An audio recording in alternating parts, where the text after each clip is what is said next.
Most church budget conversations focus on what to cut. We're going to talk about what's underfunded today on the Church Revitalization Podcast.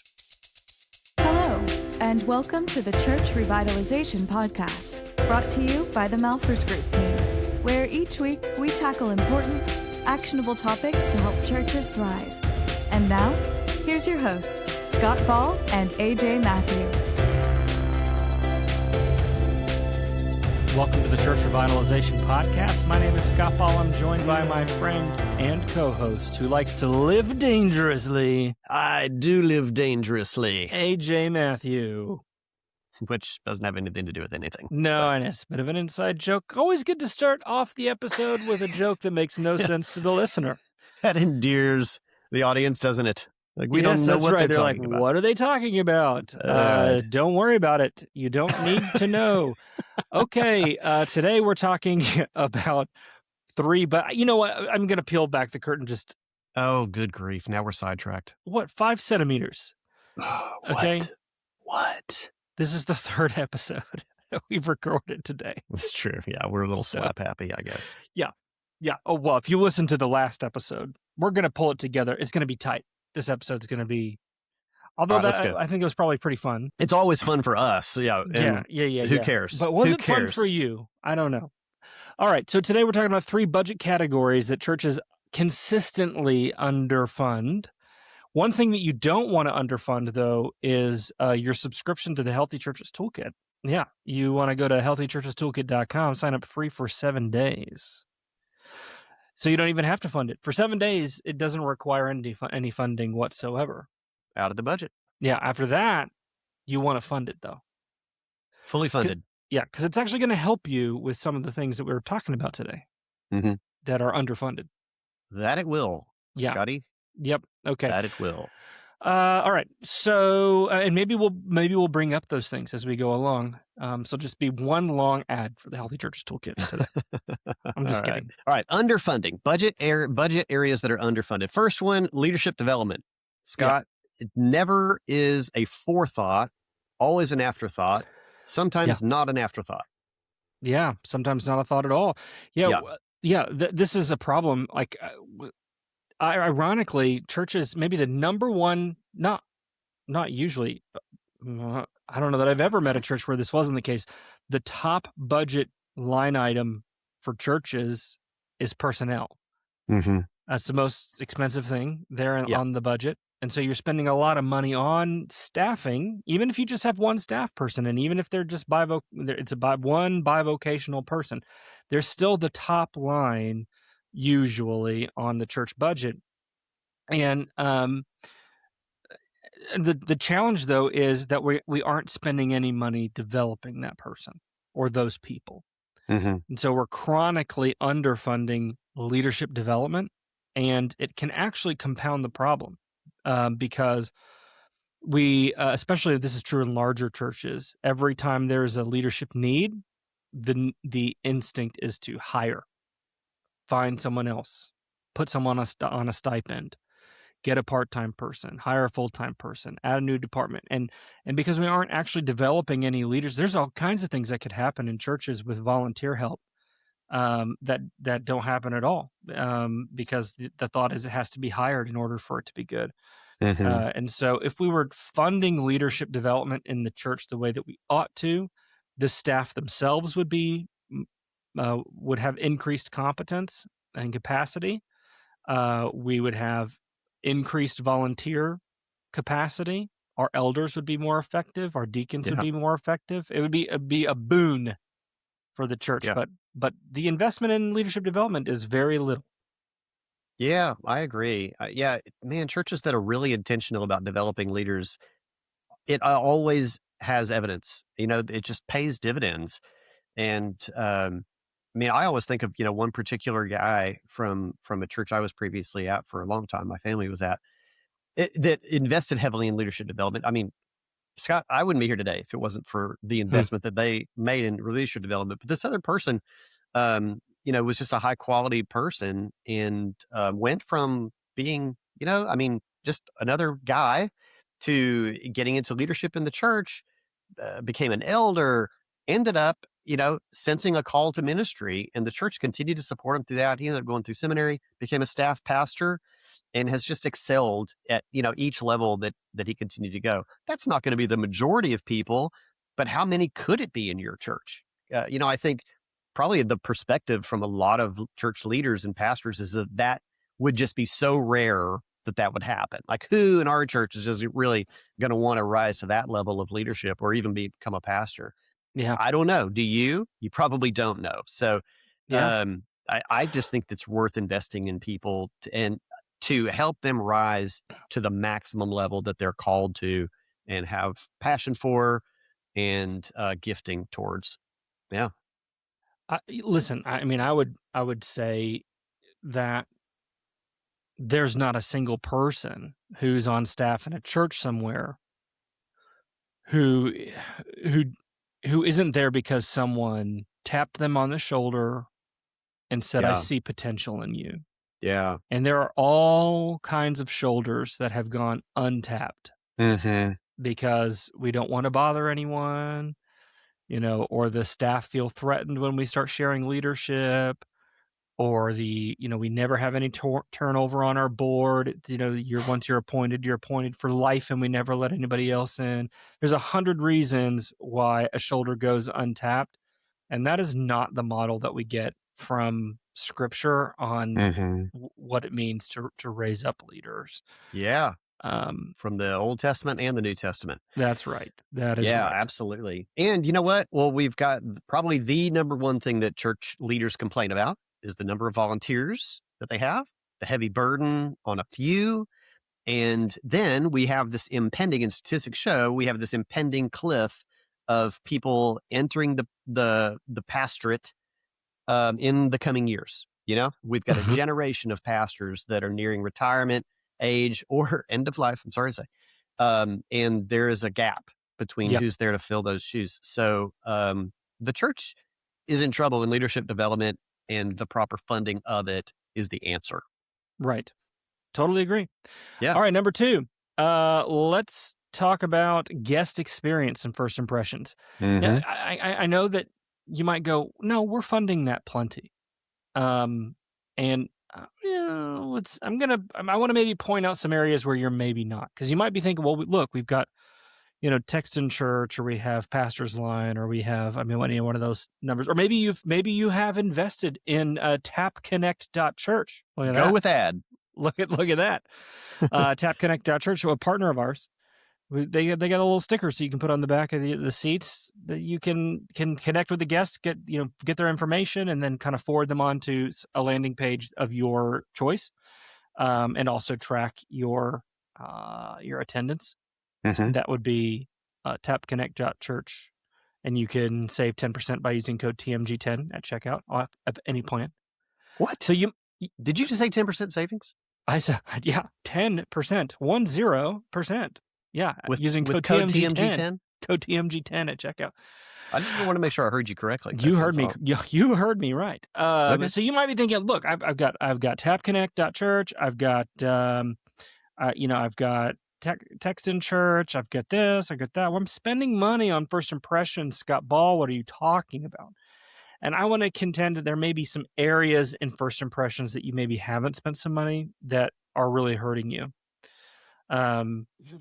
For example, signage. I've got thoughts on that, but I've been saying a lot of words. So this is your chance to say some words. You were trying to volley the discussion over to me? I was. I was not. This is podcast number 3 for the day, my friend. Catch the cue. Subtle cues. Pull that microphone closer to your face. Well, here's what I'm You're thinking. Too soft. Here's what I'm thinking. There you go. Almost every church that we work with, and I always give this caveat, most of the churches we work with are plateaued or declining churches. Yeah. We love it when we get to work with a healthy church that wants to go to the next level. But declining, plateaued churches, almost always the guest experience first impressions thing is an issue. And almost always the things that they identified they would like, and they know what they need to do. They've known for a long time, but they don't have the money for it. Scott, it hadn't been budgeted. So just trying to, support this point. The churches that need this are usually aware, and they know it's going to cost some money and they hadn't planned for it. Yeah. And so keep this stuff up. Don't let it go into decline. Yeah, the torn carpet, the stained ceiling tiles, the non-existent signs, or the ones that maybe aren't even accurate anymore. That, the nursery room is, or the parlor is now maybe a nursery or something. So, yeah, we have to keep up with these things, keep the place looking good. This is making your first impression with a guest. You clean your house before they come over. I'm not saying your church is dirty, but you, in other areas of our life, we want to put our best foot forward.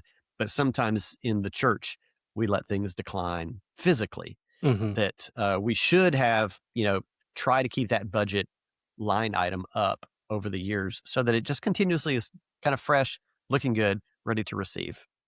Yeah, and also, I want to make the case that the software that you're spending money on doesn't make any difference if you're not actually using it. Yeah. So you're spending money on some of these things, but you're not updating it. You're not actually following up. It doesn't follow up.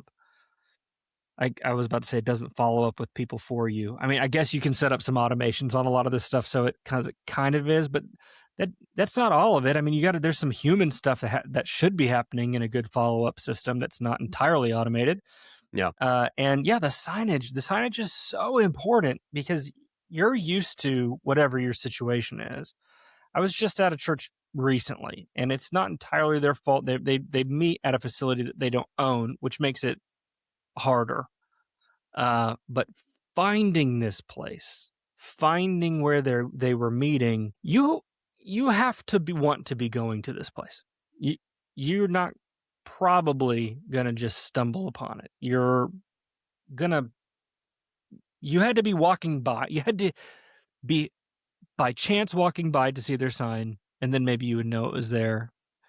But otherwise, you got to really try to find this place. And I think that's not good. It's hard. It's hard. I know this. I worked on staff in a church where we were in a facility that wasn't ours.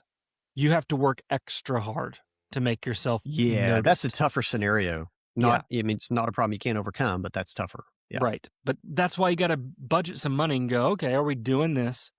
Yeah. As well as we could do within the boundaries that we have. It's not totally fixable, but they're within the constraints. Are we doing our best? So signage would be another one. And then, you said facilities. Just walk down the hallway. If you've got drop ceilings, like how many of those ceiling tiles have water stains on them? Mm-hmm. How much does it cost to have a spare box of those just hanging around so that if you get a water stain, you can just pop it out and put one in? Yeah. Carpet. You said carpet. Yeah. Carpet stains, tears, wrinkles. Yeah. Yeah. Stretched. Yeah. Yep. I need to freshen up that watch your head sign on the stairs down to the basement where the bathroom is. Yeah.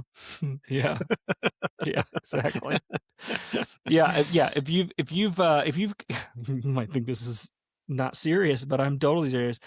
How many signs do you have in your bathroom instructing people how not to screw up using the bathroom? Around what is broken or used to be or something? Yeah. Don't flush this. If you hear this noise, one of my favorite stories is walking in. It's like, if you hear such and such noise, find an elder. If you hear a siren, find an elder. It's urgent. And I was like, what? I remember where that was. And the same place had, do you remember the one of the best signs we ever saw? Oh, yeah, broken chair closet. Chairs. By the way, I love those folks dearly, and they know who they are. Awesome church, awesome people. If they're listening, please do not tell us that you still have a broken chairs closet. No, I know that they don't. It was gone by the next time we were there. Oh, was it gone? Yeah. They were like, that is ridiculous. We got to get rid of that. And that's the thing. That's the thing. Is like it betrayed who they were. Like they were awesome, and the signs communicated, I think, not who they really were. And please don't come at me in the like, I know, like I've shared this story before, and then I get emails from people being like, that's a sump pump. It is really important that you say something, because if you don't, then this blah, blah, blah. I'm like, I know. Okay. Like I get it. But everything was about the phrasing of it, because one, it was scary that what is this siren? There was no context to it. Yeah. And then two, find an elder is what it said. If I'm new here, how would I know which person's an elder? Yeah. So I didn't criticize the fact that there was a sign. It maybe was totally legitimate, but there was 100 different ways to phrase that. It could be worse. There could be a sign in the basement that said, if you hear screaming, just ignore it. Yeah. It's a great point. Or if you hear a siren, everything is fine. Yeah. There are no problems. Everything's fine. Yeah. Okay. Yeah. So, that's kind of a side point. But I mean, are you, to the point, before you move on to number 3, are you spending money in the right place in regards to first impressions? You're probably spending some money on first impressions, but maybe you're not at all. And if you are you spending it all in the right place? Yeah. All right. Our third element here is in strategic planning and church health. You're like, oh, that's a self-serving one there. Church Revitalization Podcast, guys. Totally. Yeah. But we don't do this work because it's not needed. Right. So yeah, we would be out of a job if people didn't need what we did. So yeah, I mean, and it's beyond that. I mean, it's beyond that. Think about funding things that will help you continuously improve, So, I mean, maybe make this more broadly than the way I just phrased it as strategic planning and church health. Yeah. You don't need to do that every single year. So you don't need to do, spend money on strategic planning every year. You do every 5 years. It'd be fine. You could. We'd be okay with that. But yeah, I mean, spend money on things that'll help you make progress towards your vision. Yeah. I mean, spend money on things that will move you towards something that you've never been able to do before, but you're planning ahead. Right. And you want to be able to do that. Spend money on, I mean, in some things, maybe we want to get an outside opinion on this. We want to have an expert come in and look at particular area of ministry or something having to do with our building or whatever it might be.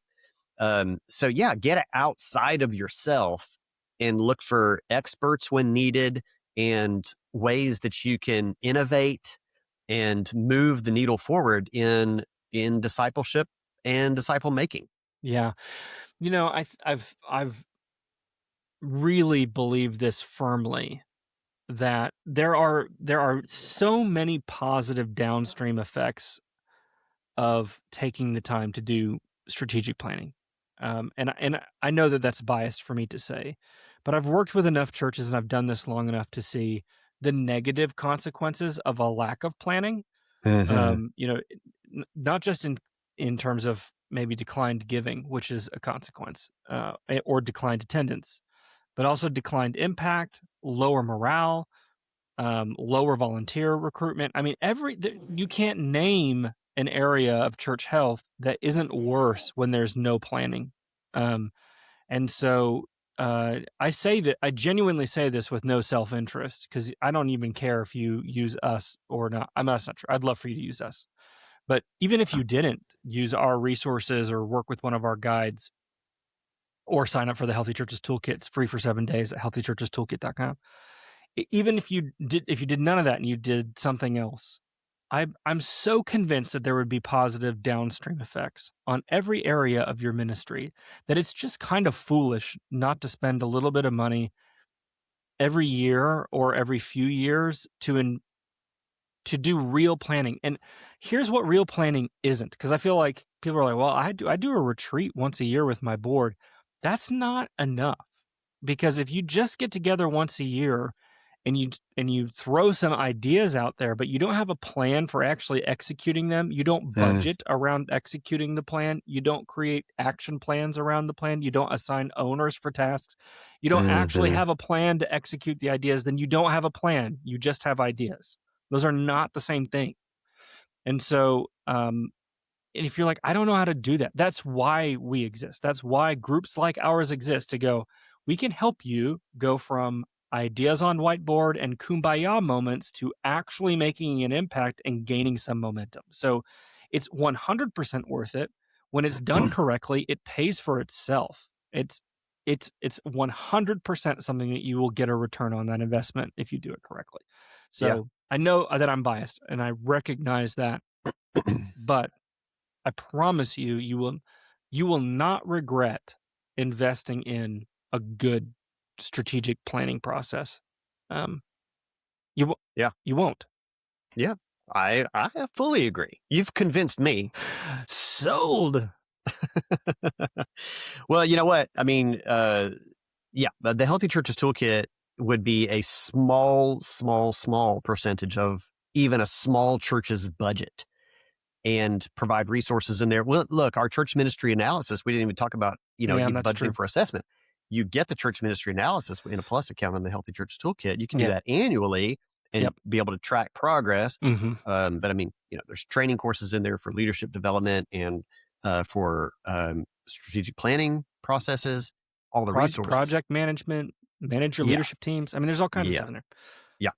Yeah. Providing discipleship resources. Yeah. Creating custom ones. So that's a good investment. But outside of that, yes, I mean, set aside money with that, create that line item, continuous church improvement, planning and improvement for ministry. That would be a worthy investment. So there you go. 3 things that are tragically underfunded in most churches. Leadership You might even development. say dangerously underfunded. Dangerously underfunded. Leadership development, guest experience, first impressions areas, and planning for the future for better discipleship focus and results. So yeah, work on that. You know what, Scott? Hey, here's what you ought to do, especially for you YouTube watchers. Throw this on your calendar. Hit the share thing, copy the link, put it on your calendar for August, September, whenever you're going to be working on your budget. Yep. Have the team go back and watch this together. Terrible time of year for us to be talking about budgeting, Scott. But we could talk about it later in the year too. It's the internet. You can save it. Save it for later. Watch it again. There will we get 2 views out of you. There you go. There you go. That's Thanks for watching. Thanks for listening today on the Church Revitalization Podcast. We will see you next week.